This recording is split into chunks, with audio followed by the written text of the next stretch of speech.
欢迎来到新闻频道。当您订阅频道时，演员们会很高兴。看了迪丽热巴在花少中的表现，终于知道为什么那么多人喜欢她。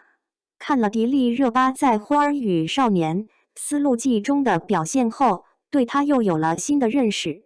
在最新一期节目中，迪丽热巴和秦岚作为导游同睡一个房间。那天他们忙到很晚，迪丽热巴回到房间的时候，秦岚已经躺下了。等到迪丽热巴洗完澡之后，秦岚早就睡着了。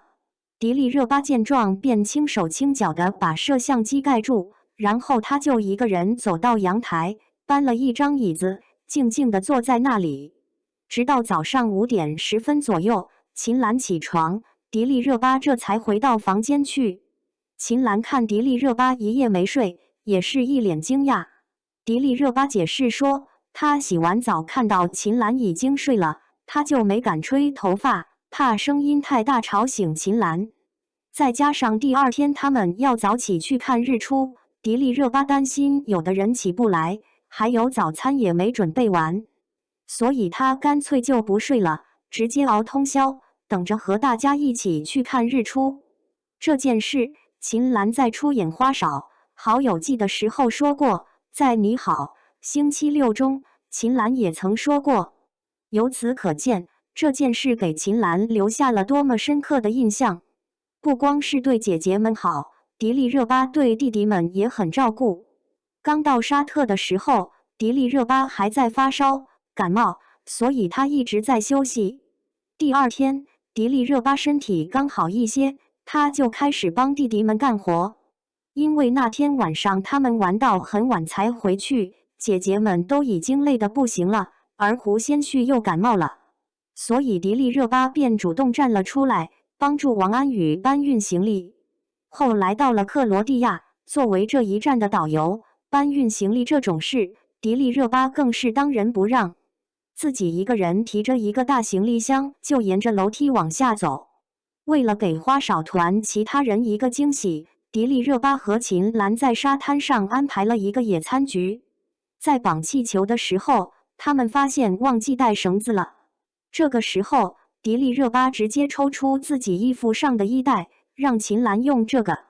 两个人也不犹豫，拿着打火机就把衣服上的带子烧断了。看到这一幕，只感觉迪丽热巴真的太可爱，太贴心了。除了对花少团的成员用心之外，迪丽热巴对工作人员也很好。在沙特，有一天夜里，迪丽热巴突发奇想，想要到外面坐一会，看看星星。结果迪丽热巴刚在泳池旁边坐下，立刻就有几个工作人员扛着摄像机赶了过去。迪丽热巴见状，连忙向工作人员道歉，然后自己就一头扎回屋了。后来提起这件事，迪丽热巴还很自责，她觉得是自己影响了工作人员们的休息。在克罗地亚，当地公司宴请花少团，迪丽热巴看着桌子上的生蚝，便向公司经理询问，可不可以把这些分给工作人员们尝尝。当得到肯定的答复后，迪丽热巴便赶忙端着盘子来到工作人员面前，挨个给大家分东西吃。